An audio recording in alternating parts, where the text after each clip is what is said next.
It's almost a message from yourself. Dreams are your inner communication channel. They're you talking to you. Everything in the dream is something you, whether you know it or not, are familiar with or experienced, but you just don't remember. So dreams come up a lot of times when we're needing answers. But there's so much of this is unconscious, we don't say, oh, I need answers to this. A lot of people have an intention, by the way, of saying, I want to dream about this. And dreams supply a lot of material to that end.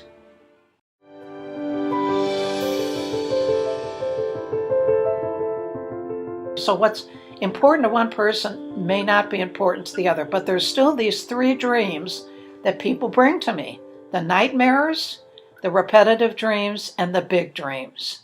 So in this crazy, hectic world we live in, if you're going to work on dreams, work on the ones that, you have the most emotional response to, because they're wake-up dreams. Saying, hey, look at this. Keep a dream journal and look at themes. And if you're in a passenger in a car in every single dream, you better look at who's running your life. These aren't tricky. There's trickier dreams. I put in my book, something about emotional incest, all kinds of shadow material that turned out to be not dark at all. But it was perceived that way. That's why I like nightmares. I think they're rich with material and meaning.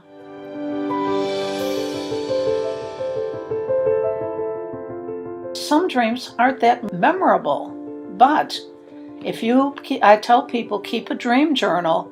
And the good thing about a dream journal is you may not remember the individual dream as significant, but as you keep a dream journal, what you do discover is that there are themes to your dreams. For example, after you keep a dream journal for a month or so, you might say, a lot of my dreams, I'm in a car.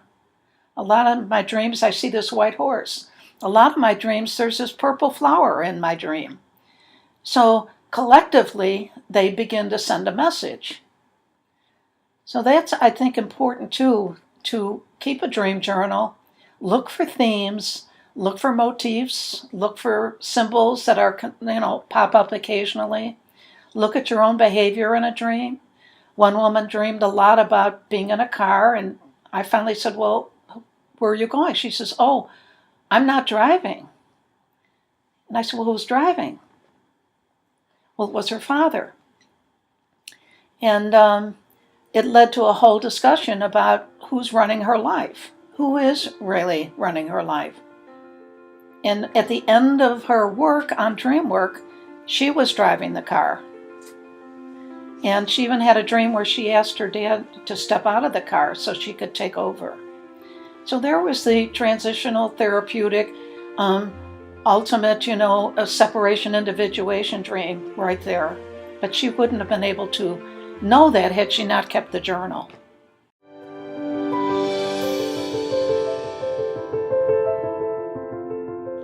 Well, the subconscious mind is the unconscious. We have our consciousness, which is our intellect and our will, and the things that we walk around being conscious of, our ego.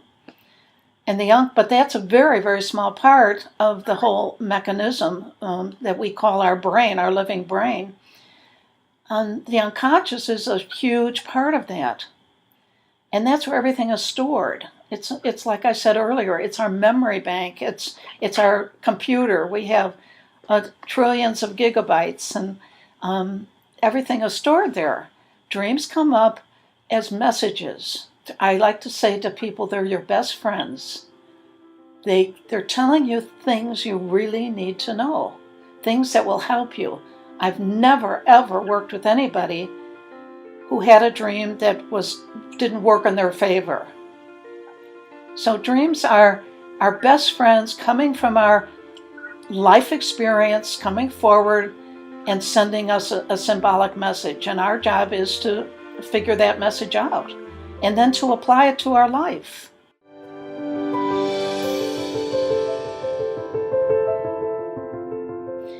And there's just a documentation all over the place on dreams having an impact, very important impact on developmental things, inventions, problem solving. Getting back to intentions, if you say to somebody, okay, I've got this problem, it's just nagging at me. I'll suggest that they have an intention when they go to bed. Make an intention that tonight you're gonna solve that problem. And do it as regularly, do it every night until you're gonna wake up one day and you're gonna say, Eureka, Eureka. And they're gonna be very happy that they were able to have this intention and let their mind solve it while they're sleeping.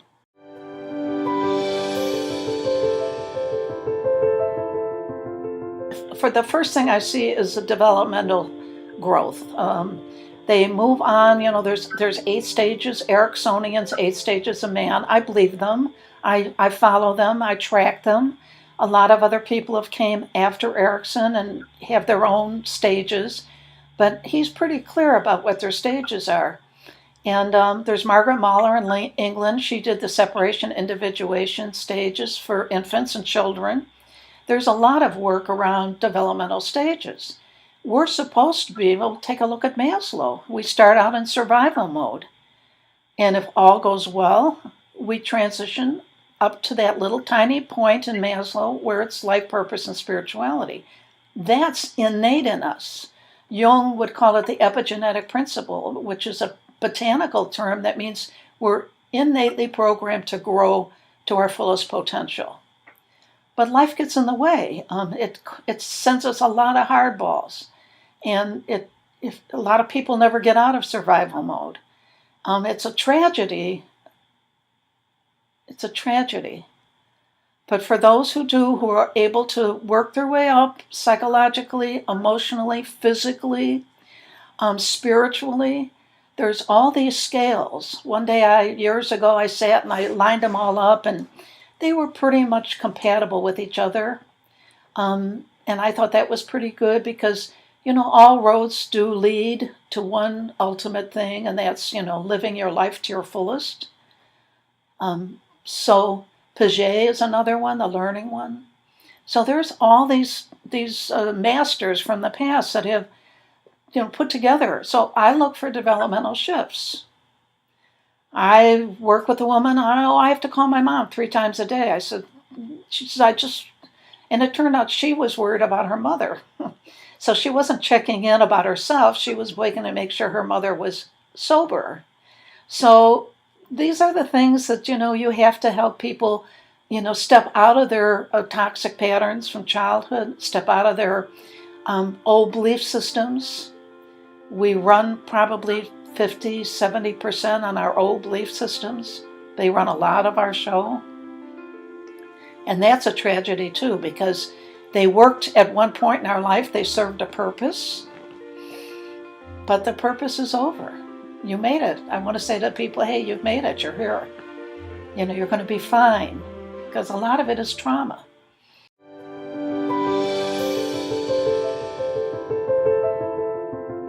The unconscious is where dreams live and breathe and communicate, but the unconscious is part of us, but it's not the part that remembers. It's the part that doesn't remember, but it's the biggest part. And that's why, people get their buttons pushed and say, she really pushed my buttons. They're talking about something they know they have a reaction to, but they don't know what it is, so they call it a button. Wouldn't it be nice for you to say, okay, what do you think that button is about? Well, gee, I don't know. Well, maybe, you can have an intention to dream about that. Then you find out over time, and I've had this experience too, over time, that she reminds me of that horrible teacher I had in first grade, who was so mean to me. That's why she pushes my buttons. I said, well, is she the teacher from first grade? Well, of course not, Velva. That's silly.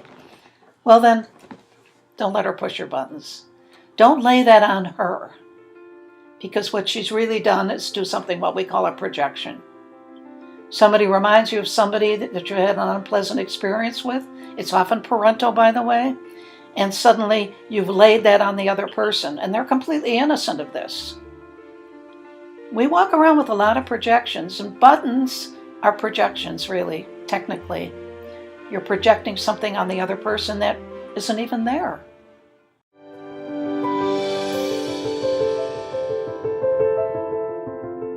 Let's say we've learned to ride a bike as a child. We've learned to ride a bike. We went through all the trauma of falling off our bike. Finally, our dad or mom took off the training wheels.